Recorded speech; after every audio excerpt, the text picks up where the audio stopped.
Bear down, Chicago Bears. My name is Bleeves, I'm Maddie.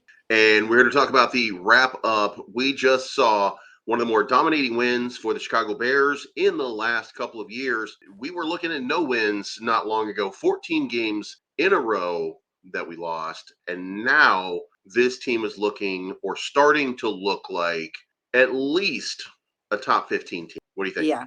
I mean, everything, the pieces are falling together now. It was great. The offense, at first, when they scored, 24 points, I think, in the half or 21 in the half, I was like, oh no, are they going to not score at all in the second half? But hey, that fourth quarter was very fun. Yeah, so one of the things that I'm always a big fan of, by the way, for anybody just now tuning in, the score was 37-17. Chicago Bears in a dominating victory over the Atlanta Falcons, uh, and still alive in the playoffs. Still that 1% chance of Point getting like into the five. playoffs. Yeah, so it could be that the Chicago Bears have an incredible run and this becomes one for the ages, or we're continuing to build for next season. Now, for the record, if you haven't already, make sure you hit the like button, make sure you hit the subscribe button and the bell to be notified. Leave a comment down below. And so let's start off with the elephant in the room, and that elephant's name was God, I can't remember what his name was. What is it called? We want Fields. We We want want Fields. Fields. Justin Fields, 62% completion, 268 passing yards, 20 of 32, one touchdown, one rushing touchdown, and a quarterback rating of 99.5. This was probably by far his most complete game yet. What do you think? Wait. Now we got the Justin Fields jersey on. Again, 62% completion, 268 yards passing, 20 of 32, one passing touchdown, and one rushing touchdown. By far his most complete. What do you think? I mean, it was awesome that first touchdown pass to DJ Moore. I was like, oh yeah, he's seen the media, baby. He's shutting y'all up. He was honestly, it looked flawless. Like it looked so natural, and it was really good to see that. I'm very happy. So I'll tell you the few issues that I had were very minimal when it came to Justin Fields and in fact Luke Getsy. I think at I the know. start of the fourth quarter, I think Luke Getsy got very conservative and we were starting to look like the team that was going to give up a fourth quarter lead again because you just there was no logic to it. It was just that's the moment where you start to see the breakdown or where you've seen the breakdown and you get too conservative because up until that point, we saw what I've always said. Luke Getsy calls a scripted play brilliantly. So we had 21 points before you could even blink again this week and felt really good, but the defense gave up a touchdown, making it 21-7.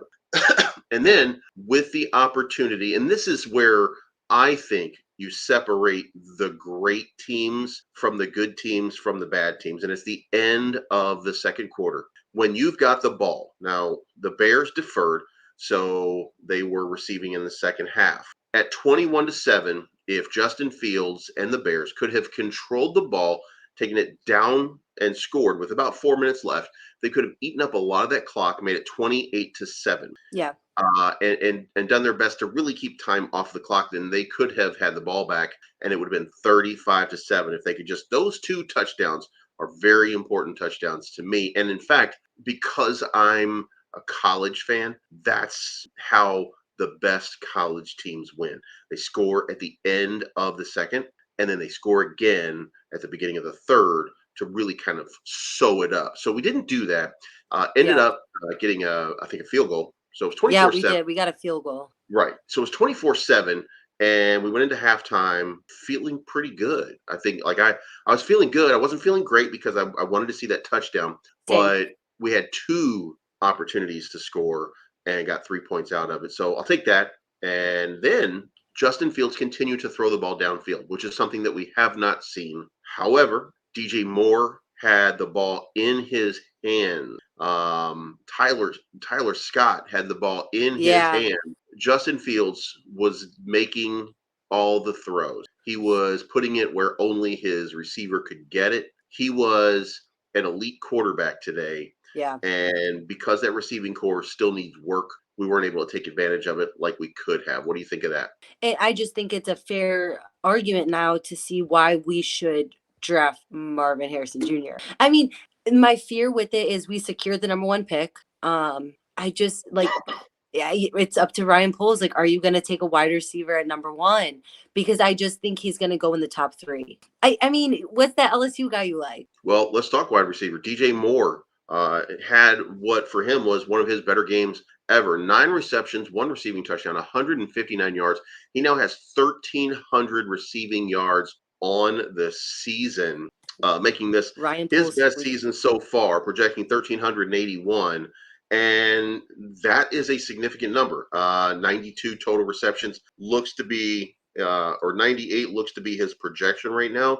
And he's due for one more touchdown, according to the statistics. So, what do you think of DJ Moore finally having that really good breakout game? And was it a testament to what we've been talking about all this season, going down the field and just trusting the receivers and trusting Justin Fields to make some throws? I just think it goes back to the argument though, like let Luke Getzey, he called a great game and he finally let Justin Fields do it. And, you know, maybe it's week 17 and DJ Moore finally had the breakout game, but the pieces were building up to this. So it's good to see. I mean, I just think we need another threat for sure. I mean, I think of this one pass that Justin Fields threw the Scott, and I think it was in the end zone and it was right in his hands. And it's like, shit, like we need somebody else who is going to make that catch. So A legitimate NFL threat makes that catch. I agree. You know what, like nobody's perfect, but I think we've seen too many mistakes like that throughout the course of the season with our Right. wide receivers. It just shows that's really one of our weakest parts in the offense. Absolutely. But you know what was not weak in that offense? Khalil Herbert, who came in 18 rushing attempts, 124 yards, 1 touchdown, averaging 7 yards a carry. That was, I dare I say it, don't hate me, Marshawn, but beast mode. He was in beast mode today. This was, for him, a breakout game. When you had Yeah. to have yardage, when you had to have a run, he came through and he gave it to you. So, I saw Roshan or whatever was scratched. It was a healthy scratch. What was wrong with that? Um, Do we know anything about it? Because he had tweeted something too, and then there was like all this speculation. But I saw comments and they were like, "Oh my God, what are we doing? Herbert's not gonna. He hasn't been great, and he had such a good game. Like I was very, he's been beyond Deontay Foreman the best running back, but he's been injured yeah, almost the entire season. He's been banged up even when he's been in the game. This was one of his first healthy games in a long while. So it also was a defense that's not great at stopping the run. So gave him every opportunity to perform at a high level. And when he got that opportunity, he took advantage of it.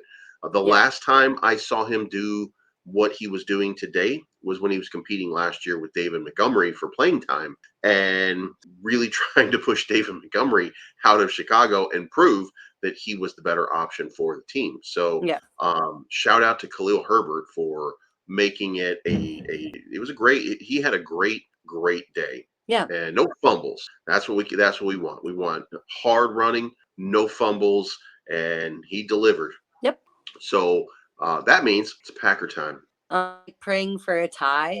No, I we're thought you going were to talking about the dominate. game tonight, Vikings Packers. Yeah, I'm not worried about Oh that yeah, game. no, we gotta. My service is really bad. Yeah, you just disconnected, but that's okay. So there you go. I don't know so what's going on. so now we have the Packers coming up. We've got Jordan Love, not Aaron Rodgers. Th- So Thank God. is this time for payback? What we said was run the table, and that's what we're doing, is running the table to close this year out.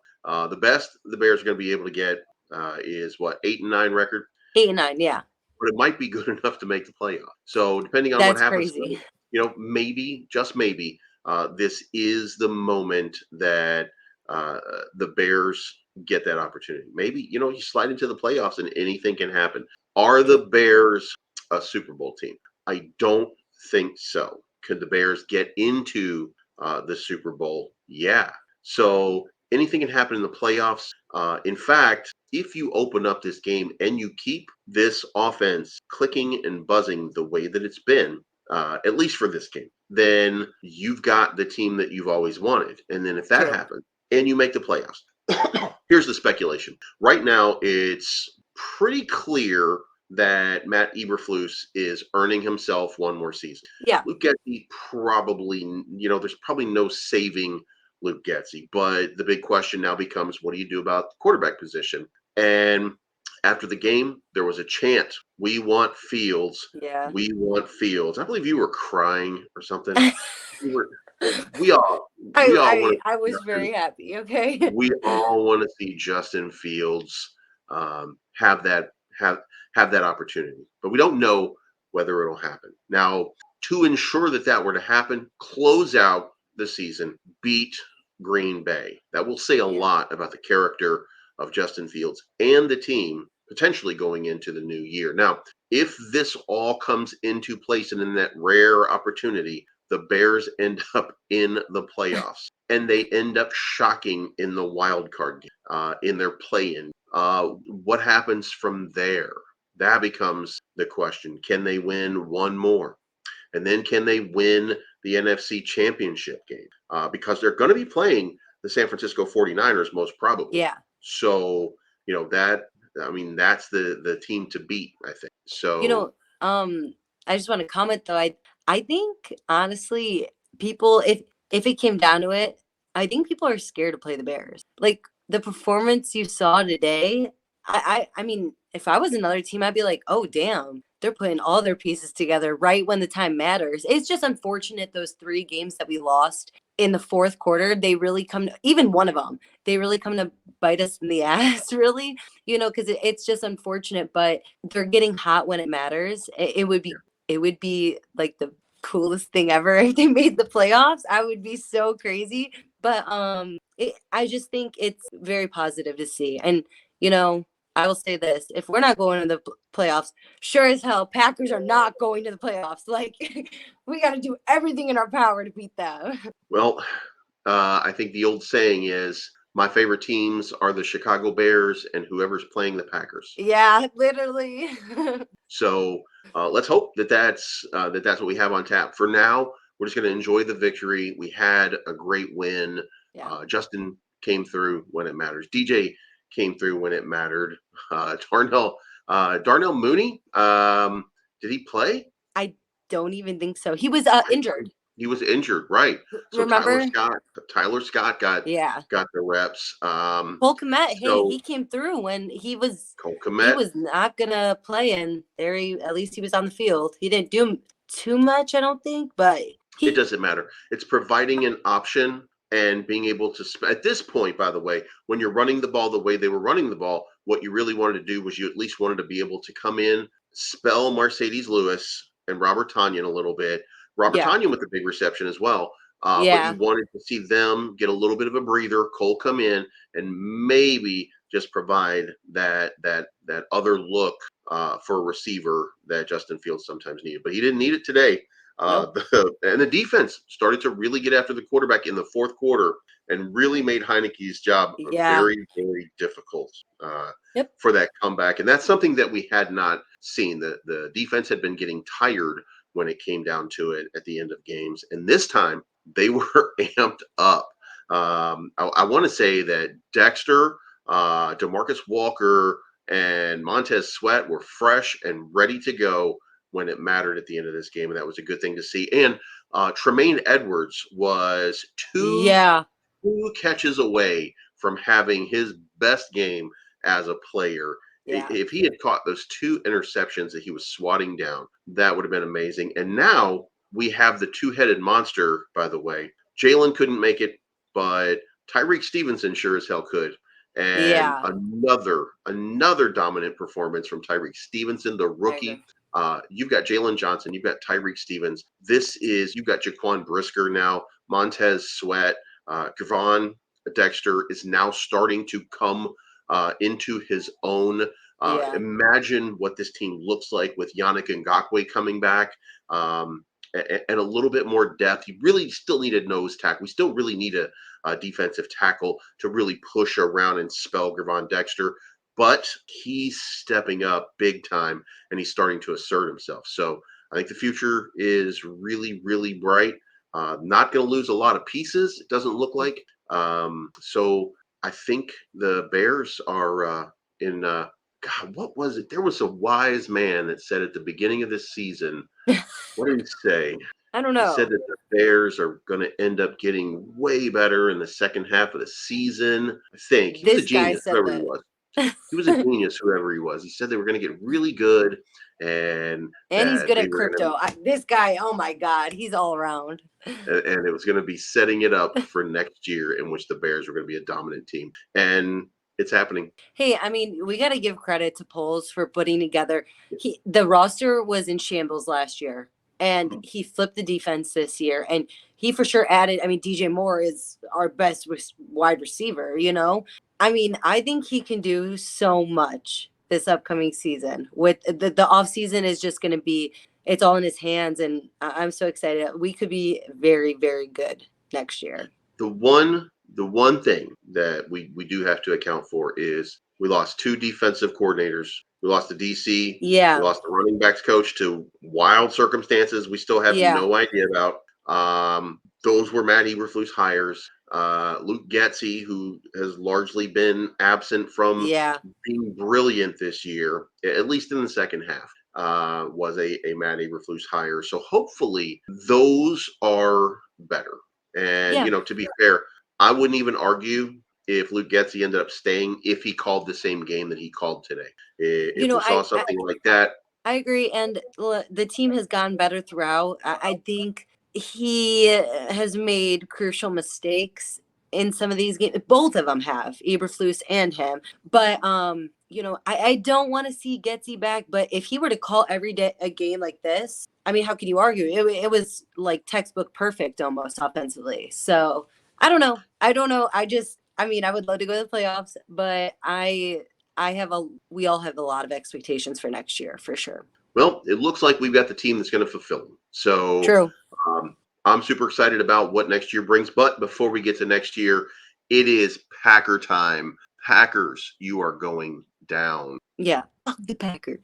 Look into my eyes. You are going down, Packers. You are going down. Anyway, until next time, we're going to be putting out content every week. Guys, if you haven't already, make sure you hit the like button, the subscribe button, the bell to be notified, and leave a comment down below. And until the next time, I'm Bleeves. I'm Maddie. Bear down.